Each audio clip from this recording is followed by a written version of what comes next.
Welcome to the 8 Billion Project, where we're on a mission to make an impact by discovering and sharing the purpose of every person on this planet. I'm your host, Liza, Florida. Enjoy today's episode. Hi, everyone. Welcome to the 8 Billion Podcast. I am your host, Liza, Florida. And today I've got a special guest all the way from the UK. I have Kala Krish.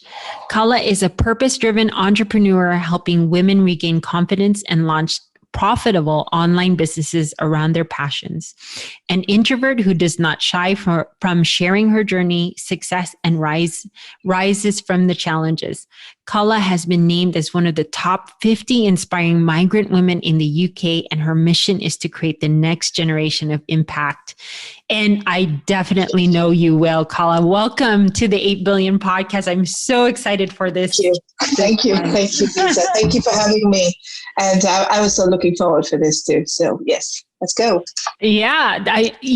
Kala and Kala, we met actually through a collaboration and she reached out and I looked at her profile and absolutely wanted to share her story.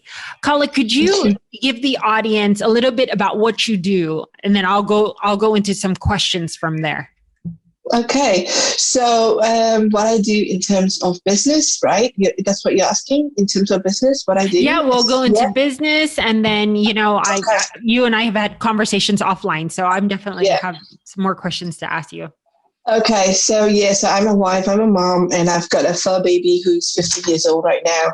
And in terms of business, I have multiple businesses myself. So I'm more into tech, I'm into investments. I'm a big fan of working with the youth as well. So I do a lot of work with the universities where I just share with them, just different things about how they can find themselves a purpose and so on and so forth. So that's another thing that I'm really passionate about. And of course, as my main thing is obviously to do with confidence. I work a lot with women, helping them to find their purpose and confidence to become financially independent. Like, I think that's super important in so many different aspects. So yeah, that's just one of the things that I absolutely love doing. No, that's amazing. I mean, and that's just what Kala does for business. But Kala has such a big heart, even just as a human being. You also do coaching, right? I mean, that's a big part. And the coaching is part of even your service because that's outside of your business. Is that correct?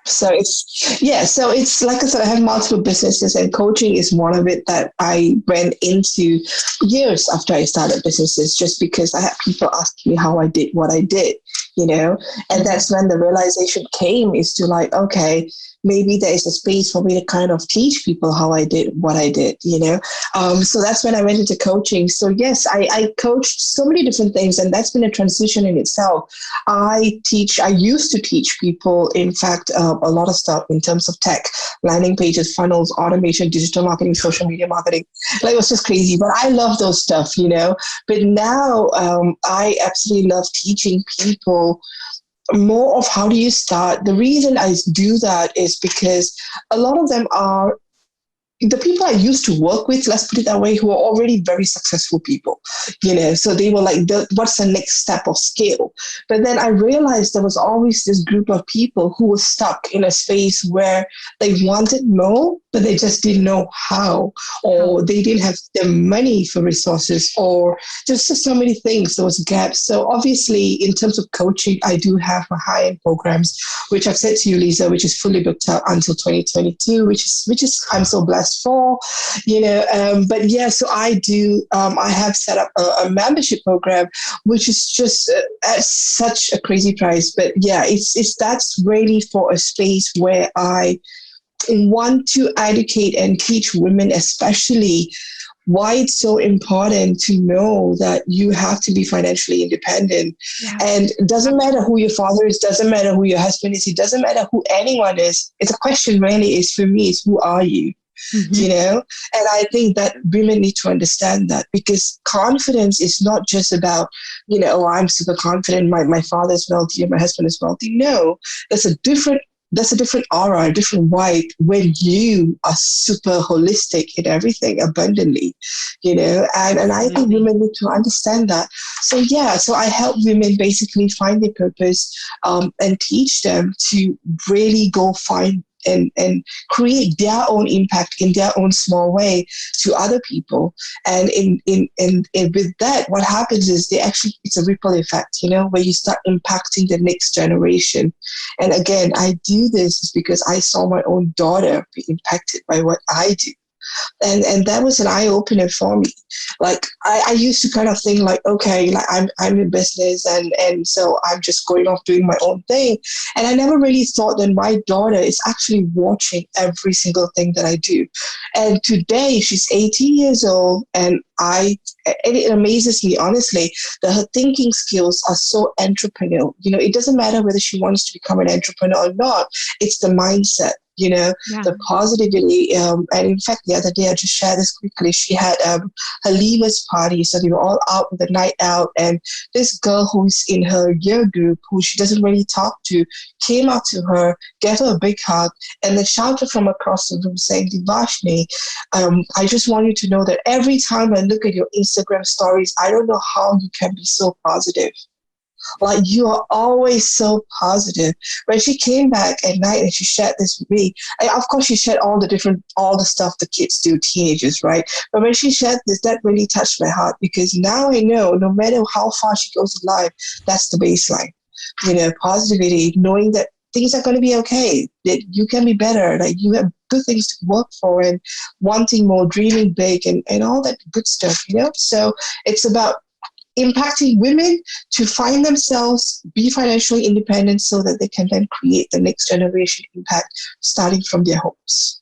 No, I absolutely share the same sentiments with you. I mean, my biggest thing too, like for me, in 2010, when I went to the Philippines and I saw like the disparity there, right, between the very wealthy and the poor. I mean, there was just the gap, the chasm is just so big.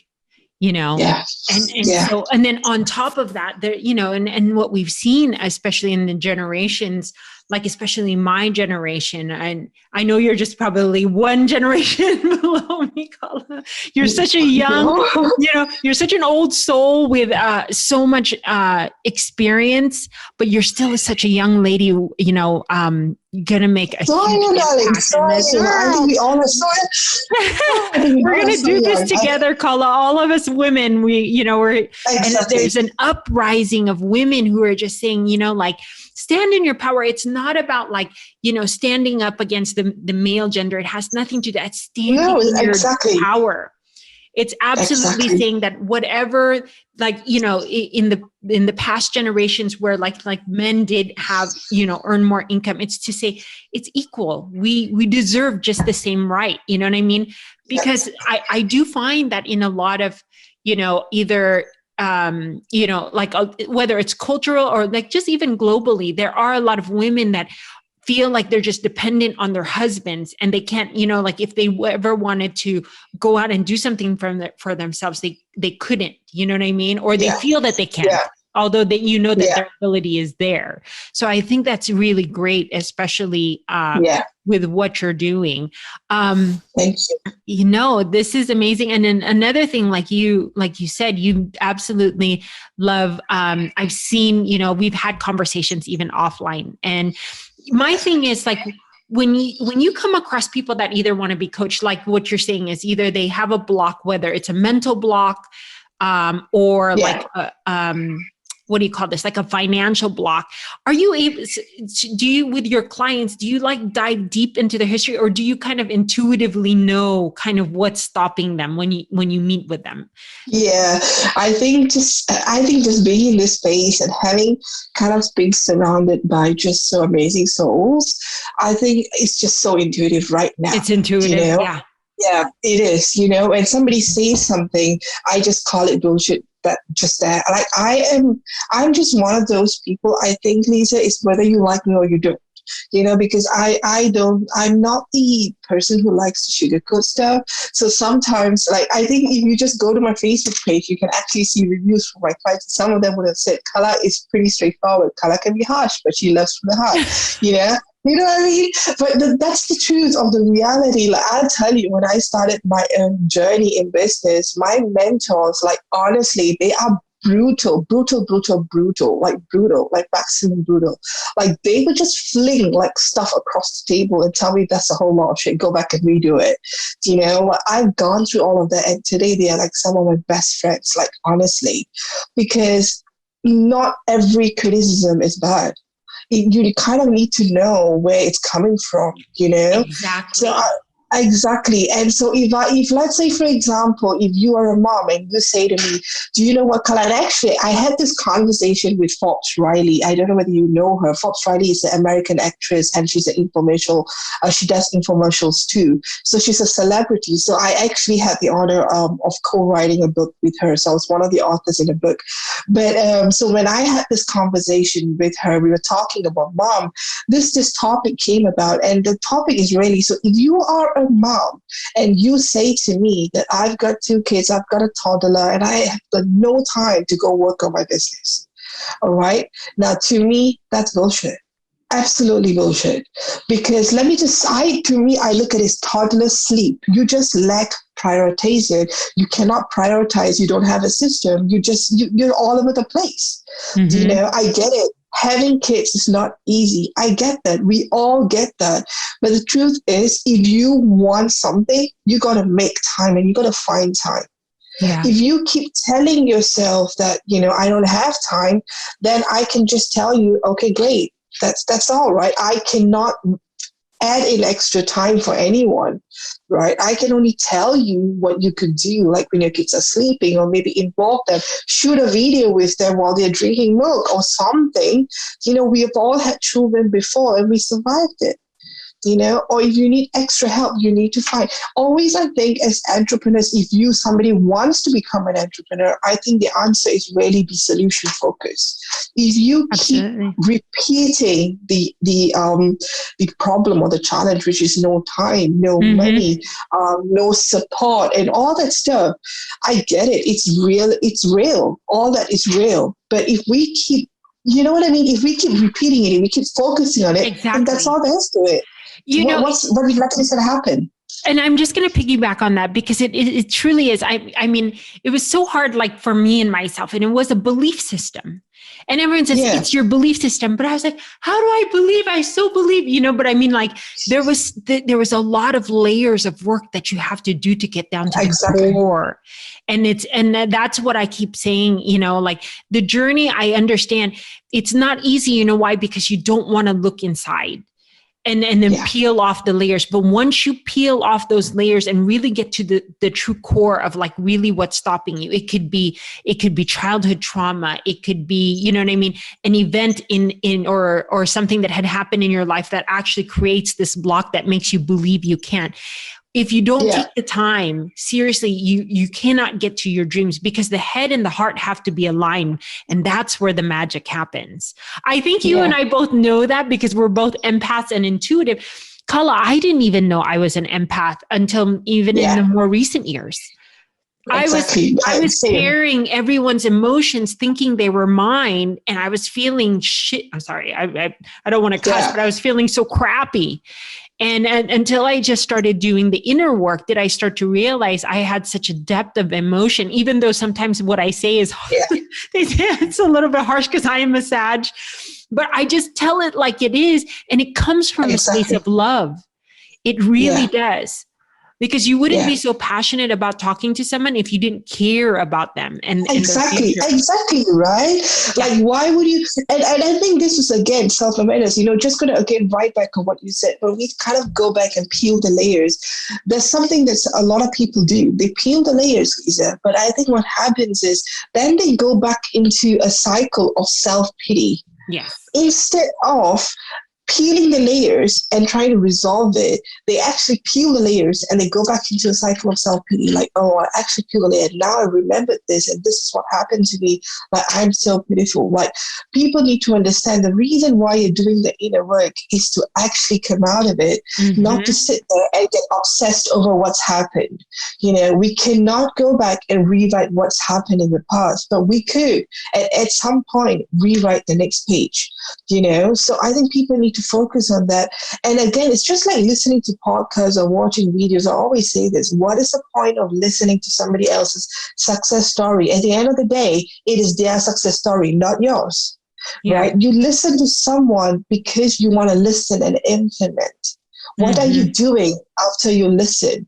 So for me, if somebody says, I read books and I listen to a lot of podcasts, but then when I hear them talk, I already know the inner work is not being done. Because you can listen to the list of excuses that comes for the reasons why they cannot do what they actually want to do, or why they cannot be happy, or why they cannot come out of a toxic relationship. Do you know what I mean? Yes. They have all the reasons why not, but they have never sat down to actually think, is it possible? They think success or happiness is always for someone else, but it's not really. You and I are just I was a person who was told, literally everybody from family, everybody used to think that I was just a failure, but nobody really actually thought that, hey, Kala has got some sort of intelligence, or maybe she can do something that's going to impact her. There's nobody said that to me, until many, many years later when I came to the UK. And of course, my life changed. But I think it starts from us believing in ourselves. I think it was Snoop Dogg who said that, when he was giving a speech or something, and he says, thank you. And in his thank you speech, he says, thank you to myself. He's thanking himself for all the successes that he's got. Obviously, we can thank all the different people, the mentors, and everyone else who has played a part in our journey, because gratitude is super important. But we must always remember this journey starts with us. And these are all lessons that I learned super early. These are super, super early in my own journey, which I'm super grateful for. And again, quickly, I'll share this as well so that people can kind of understand where I'm going with this. So I was at an event once in London, and I was called up just randomly to go up there and do an introduction speech, right? So, and years back, Lisa, this was like 6 years back, and I was like, I am an introvert by nature. I shake, I get panic attacks, and I'm not just comfortable speaking at that time. So, but I did it anyway. I went up, I spoke, and I was giving so much of gratitude for all my mentors who brought me into this journey. And when I came off the stage, there was this lady who came to me. She's probably an investor, a multimillionaire. She hugged me and she said, your story is so beautiful and all that. And she said one thing to me, which is what? Do you know what, Kala? You would have not met your mentors if you did not make the first move. Yes. I absolutely agree. Right? Now when you think about it, that makes so much sense. But I never thought about it that way at that time. I kind of for a while just neglected my action, or that piece of action that I've taken in this entire process. We don't take ourselves seriously, but if I did not make the first move, then everything else that came by, the opportunities, the amazing people and all that stuff would not have happened. Same thing with you and me. If you did not post it, you would not have got responses from people asking to go on your podcast. And if I did not respond to it today, you and I will not be friends. Right. Yes. So it's we kind of always kind of forget our kind of contribution to the journey that we are in. And I think it's super important to understand it always starts with us, and then everything else just unfolds after. Yes. And absolutely everyone that's the big mission of 8 billion is always to everyone understand that they have always been whole and complete. It's about understanding when you believe that, that's where the power and the magic starts, right? Yes. It's also understanding that you're divine. You wouldn't have that dream of being an entrepreneur if it wasn't even possible.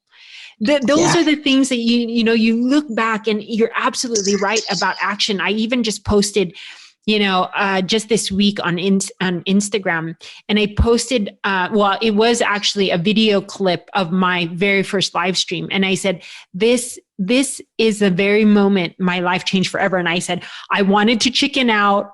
I was like, and I was supposed to have a co-host, and he bailed literally last minute. Then my cousin and one of my really good friends said, go on right now. And I was like, well, what am I going to say? And they're like, just say anything. I went on live stream for 15 minutes and it literally, I was like, I might not have even had one person watching, but it made the difference. It was the action that I took. Exactly.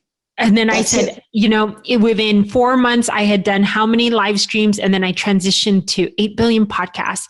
And now I'm in the 3rd season of 8 billion podcasts with season 4 already recording.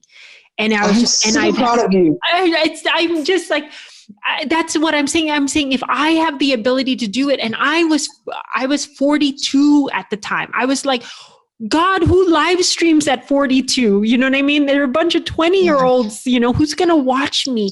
But it's that courage you take. It's that action. It's that first step towards your dreams, because you're saying, I deserve this. And on top of this, the reason that I pressed the click button or the go live button was because I knew I was in service to others.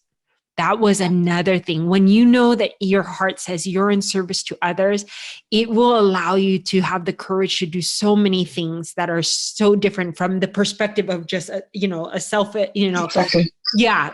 And there's a difference, right? I mean, there's things that'll help you because, to gain courage, right? And confidence. And then there are things that you're going to do in service because you have a gift to share with the world, which is yourself. Yeah. So now let me ask you, Kala, because I do always ask this on the journey, was there a specific moment in your life, or was it a series or like a time frame where you really noticed everything start to change for you and the shift started to happen? You know what? It was a series of events, Lisa. I think it was all the way from childhood, me just growing up. And I think from a very young age, I already knew that I was a person who was very loyal. So loyalty means a lot to me. Small little attributes, where you start to understand yourself. And that starts with my cousins. Like, I would absolutely just love them, and their loyalty meant so much to me at that point.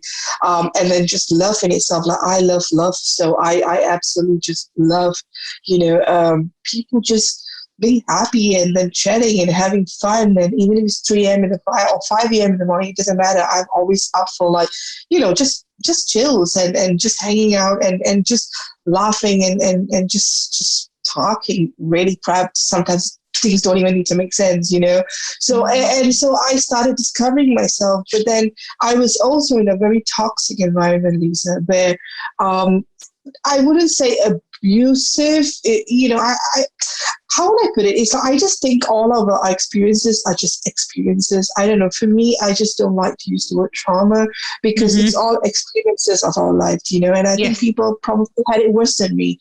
So I don't want to kind of, label it as trauma.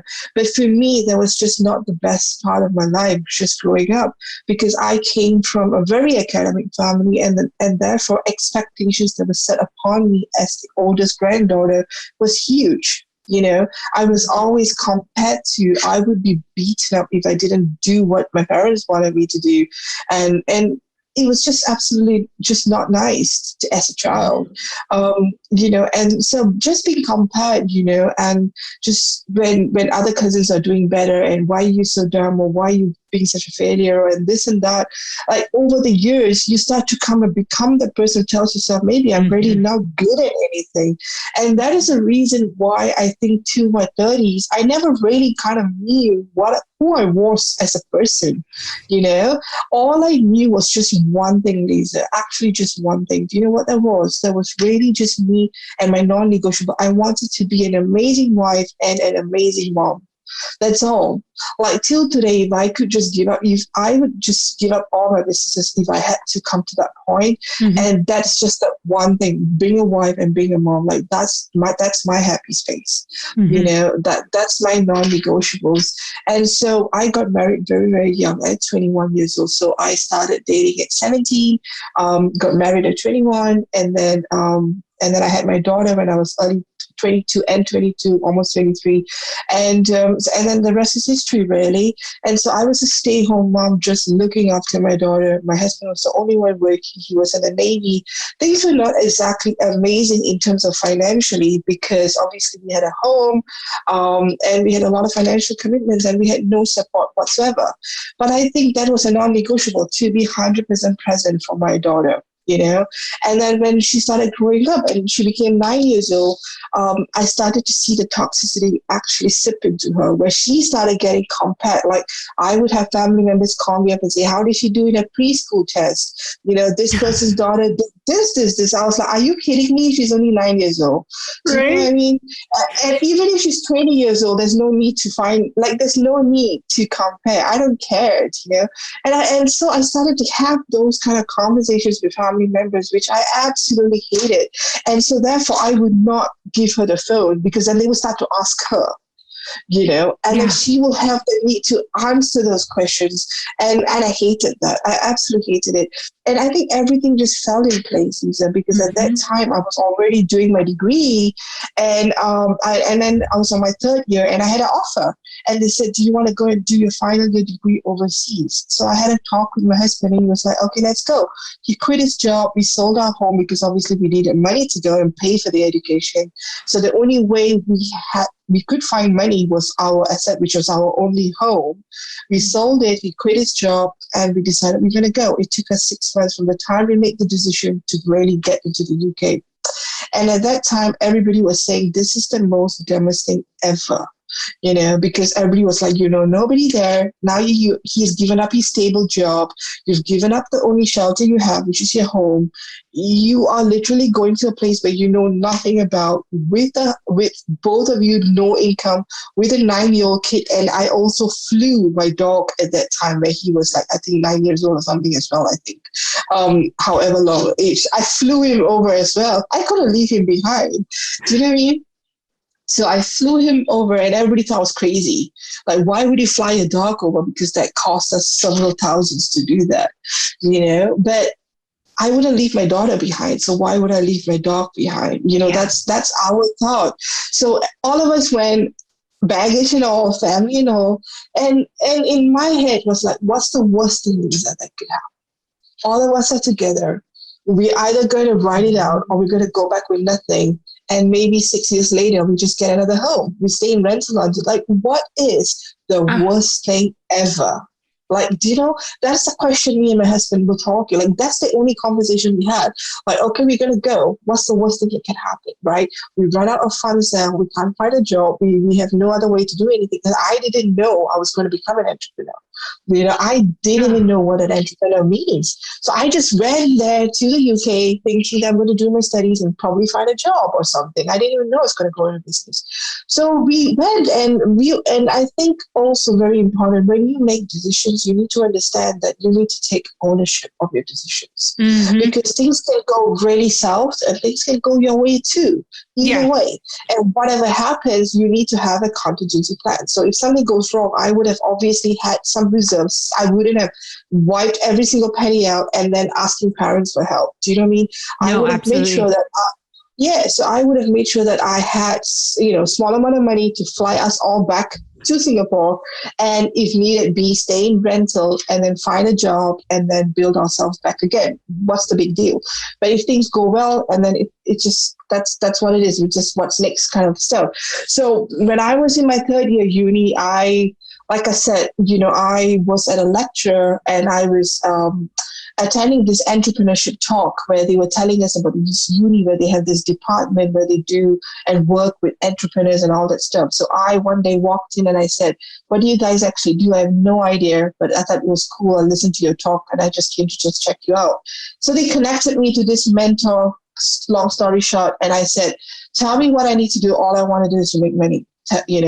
And he was my first ever mentor, my best one. And he was the one who actually then started teaching me how to find your purpose and all that stuff.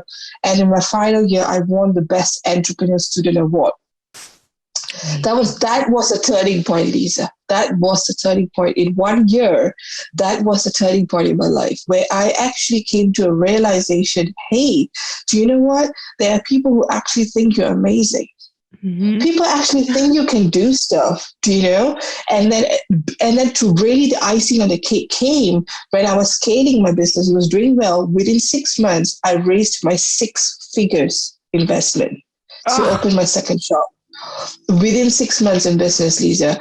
And then that was another realization. God damn, somebody's willing to give me multi six figures. And my parents wouldn't even give me, like, I cannot think of it. Like, I know family and friends, like, at least family for that matter, they would not. They would not, because they would question the risk, and they question the ability of making it a success and all that stuff, right? And I couldn't believe that somebody had this much faith in me to give me that much money and tell me, just go do it. Forget about what happens next. Just go and build a business. And I'm telling you, some of these people that I've met in my life, Lisa, I'm telling you, they're just so God sent to me. They've been amazing. Despite all my challenges, my failures, my successes, even times where I have done some stupid stuff in business, like absolutely wrong decisions, lost money. And I tell you what, these guys actually said to me, even the investors, and it's okay, let's go. How much more do you need? Let's go for the next role. And I'm like, really? And it's been an amazing, and that's when I learned the money mindset.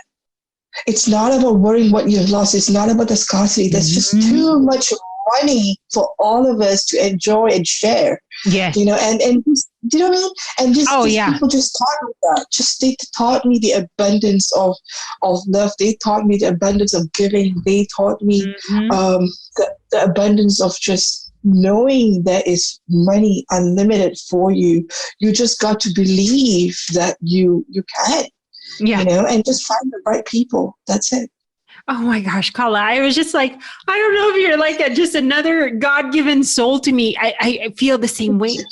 And even just this last year, when I said yes to the calling and the mission to be of service to others, the abundance just poured in. You know what I mean? And I'm sitting here listening to you and I'm writing down all my ahas, because a big part of this podcast too, not only am I trying to be in service to others, but the souls that come to me and the amazing people, they teach me things, because I'm even just going to go back. I mean, I plan on doing these, summaries of all my podcast guests before I launch them, just because I want them to hear the highlights.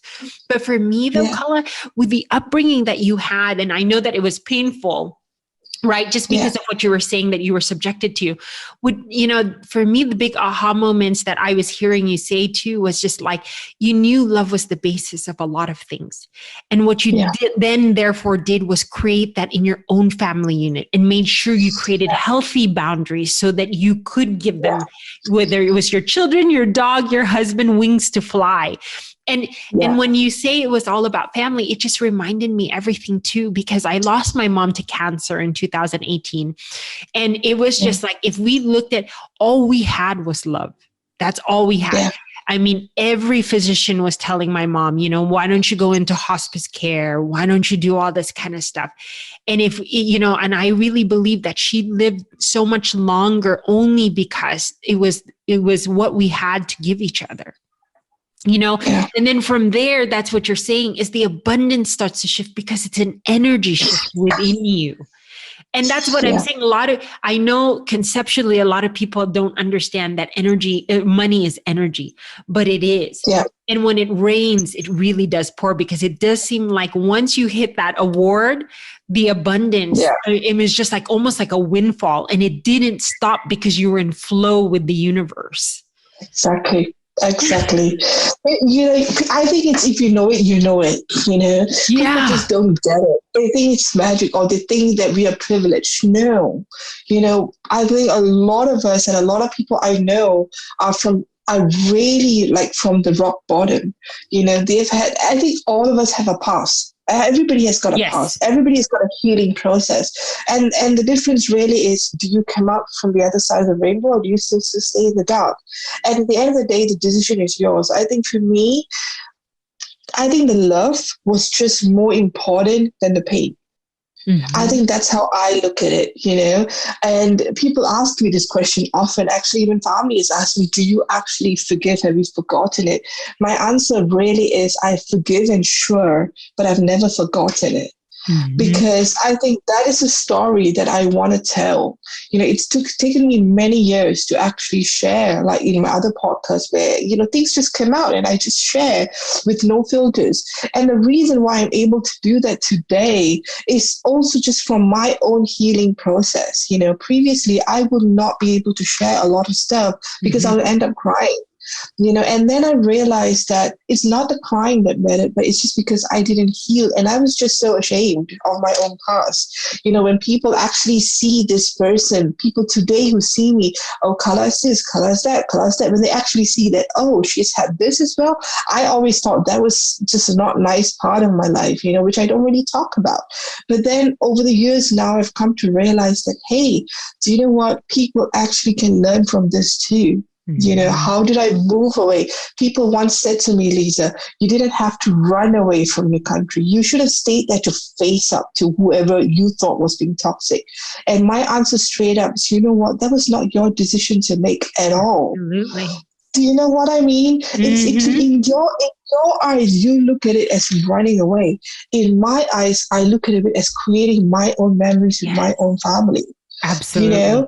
It's got nothing to do with anyone else or what I wanted to go away and create my own memory with my own family. That's it. That's it, really. And I think people overthink a lot of stuff, which is so not needed. They kind of add a lot of fillers to it. No. And again, when you say family members are toxic, I'm a firm believer that you don't need to cut them off. All you have to do is create boundaries today. Yes. And we need to be able to be cordial. Like I still talk to my parents and everything every other week, and we're still cordial. Are we the best of mates? No, we're not. Does she know 100% of my life? No, she doesn't. Do I care for her? Yes, I do. And I think that's a healthy boundary, because I kind of don't want to go into situations where they get too involved and then uncomfortable conversations come, and then it's not a conversation we want to have. And mindsets become different. So we just need to know how to create boundaries, Liza. That's it. We need to learn how to create boundaries, and we need to learn, absolutely. We need to learn that to share that space that's still just safe and it's good, where it is of good energy of giving each other. But when it starts to go down that place where it starts to become like a little bit like heavier energies, that's where to just draw it. You know what I mean? Exactly. And it takes practice. It takes being aware. It takes mindfulness, right? But that's very much similar to my life, when I allowed the abundance to flow, and I allowed here's one thing that I didn't want to ask you too. Environment. Do you believe that environment plays a big role? Because I think that, like, you and I as empaths, we also understood that we were, and I get that not everyone can be out of their own situation, but what we did is we created something new. You know what I mean? Yeah. We held something in our heart and we created something new. But I would say too, if you're in an environment where everything is, like the mindset is negative, the best thing to do, what would be your advice? If someone came to you, Kala, and said, everyone in my family is negative, like, what would be your advice? I don't even have an advice, Liza. The straight up thing I'll say is, why are you still there? You see, I see a lot of this in Facebook groups, by the way, and I'm just being so brutally honest here. I don't see the purpose of asking this sometimes. When sometimes people say, I've got a very toxic husband, what do I do? Like, inside your head, a lot of them already know the answers. Yeah. It's just that you are afraid to do it. Mm-hmm. You are just afraid to do it. You are afraid, let's say, for example, if it's a spouse, you're afraid maybe because why you have kids, number one. Maybe you're not financially secure, so you're afraid if you leave, you lose your home, you lose your finances, everything. Like, there's just so many things that go on in your head, and then you hold back and you stick with it, and you think somebody out there on Facebook is going to give you the magic answer. Now, if you look through the answers in the feed, what are the answers you get? Tell me one answer that you've seen that you've never actually thought of before. We all deep down. Yeah, we do have the answers. We have, exactly. The truth is, we all have it, right? But we're always seeking the answer from outside. And the funny thing is, you know what, Liza? We read all of that and we don't implement it anyway. And then 6 months down the road, and they post the same question again in the group. I don't understand. So my thing is, you know what? If somebody says you're in a toxic environment, leave.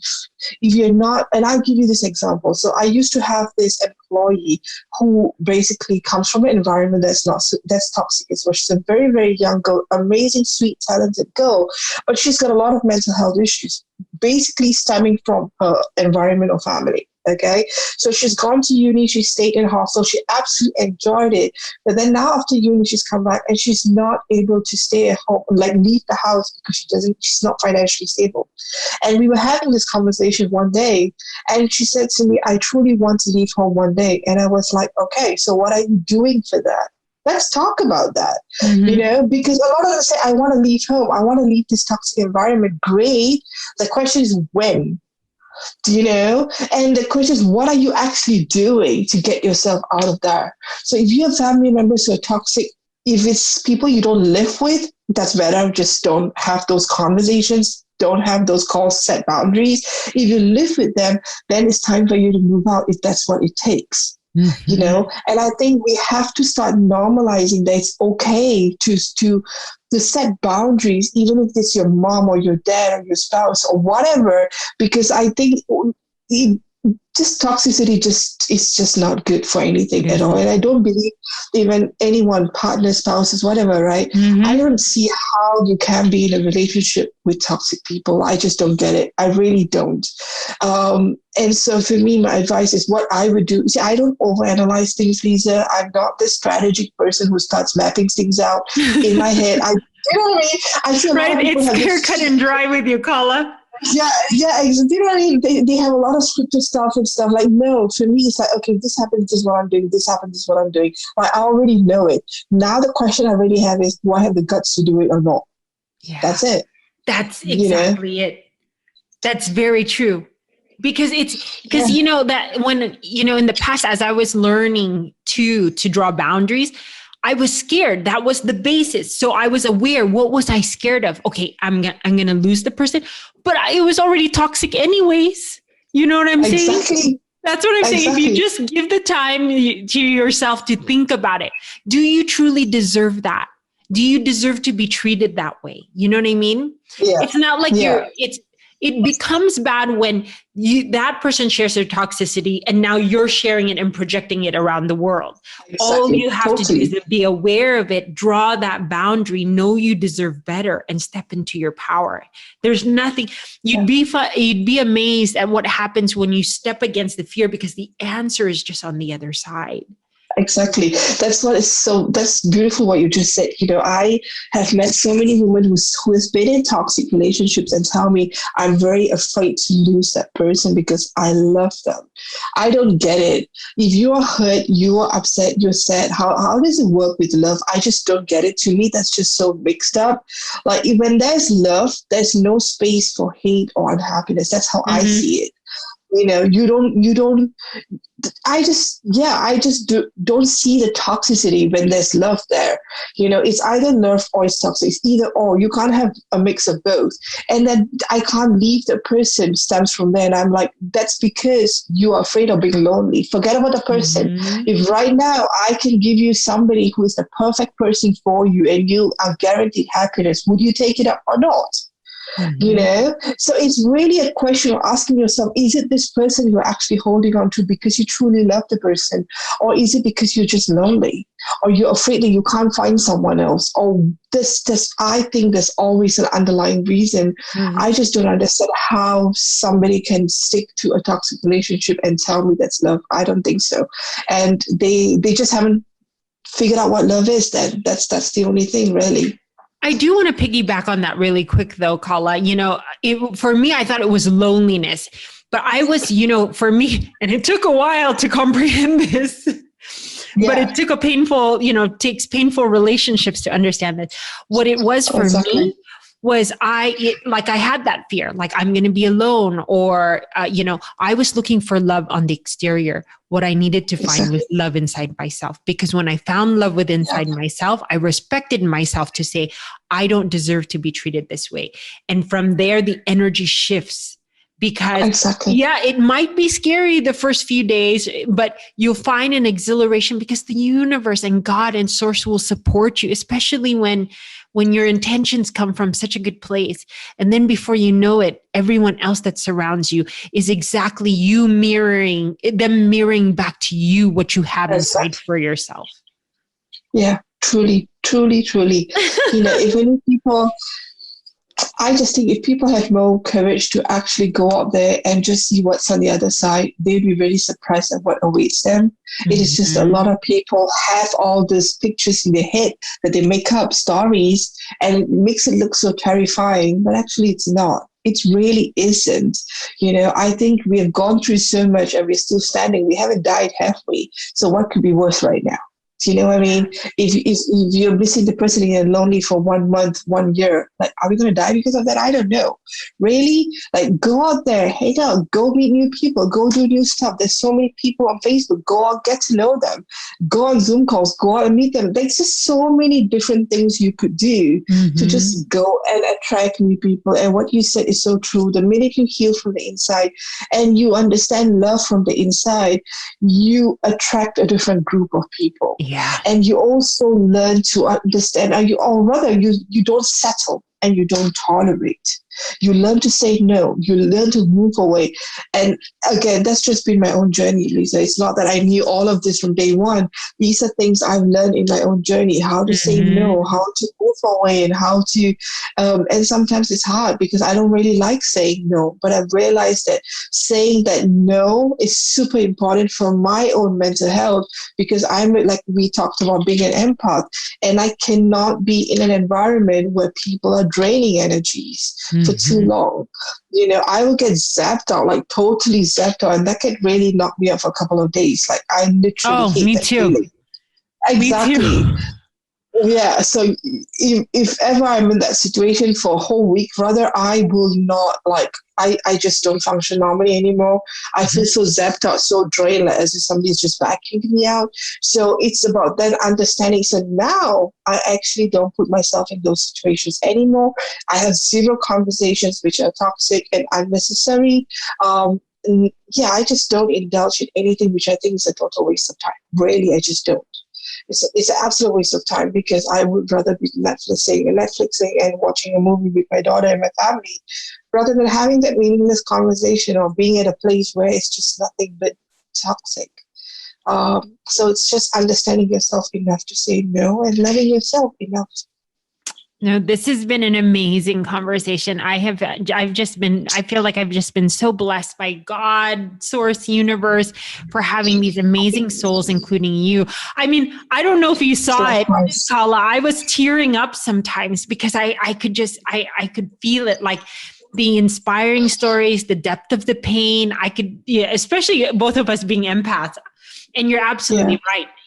If something really is shocking happens to my system, I'll be out and I'll retreat. I mean, it is the only way that we heal as empaths. We have to retreat. Yeah. Exactly. So, I mean, I was just going to always, I always ask my podcast guests, as a closing or to leave them with anything. I mean, it's such a wide range of anything that you could say, but if this was a time capsule and this was in the future, and someone were to come across this, or even maybe 8 billion people one day, what would you say what would you say if you had the last few minutes to say, if you had your chance on stage to speak to 8 billion people, what would you say to them? The decision you make today is the future years later. So, and why I say that is the decision I made to leave the toxic environment back home 9 years back has made me who I am 9 years later. So every single decision you make today, every single second, from the decisions of what you want to wear, what you want to eat, what you're going to say, who you're going to scream at, who you're going to shout at, who you're going to fight at, like every single decision that goes in your head and the decisions that you make, they always have an outcome in the future, whether it's the next second, the next minute, the next hour, the next year, 9 years, 10 years, whatever. But there is definitely an outcome. You can choose that to make that outcome better. So make the right decisions starting now. Amazing, Kala. Oh, see, these moments in my podcast just fly by so fast. And I just want to say thank you for sharing your story, sharing your purpose, your mission, your work. If there's anyone that would like to get a hold of you, look more into your coaching or just maybe simply reach out and ask you some things, what would be the best way to contact you? So I'm all over social media, Liza. So they can find me on Kala Krish on Facebook, Instagram, Twitter, LinkedIn, YouTube, anywhere. Preferably Instagram, Facebook. I'm just more often there. And in terms of coaching, like I said, I have started a new membership for women who actually feel they have struggling to find their purpose and confidence, and they want more independence in terms of financial terms and create the next generation impact. Hit me up and I'm happy to just share more. And it doesn't matter whether you want to work with me or not. If you feel just you want to vibe, just hit me up and say hi. That's it. It's all it takes is just one connection to say hi and make someone smile, right? So just say hi. Well, thank you again. And there you go, audience. Kala Krish. Watch out for her because she's making a huge impact in this world. And I'm happy to be able to have told her story. So thank you, Kala. And thank you, everyone, for tuning in to this week's episode of the 8 Billion Podcast. Thank you for listening to today's episode. If it's moved you in any way, please review and share your thoughts or text me your thoughts at 949-247-2800.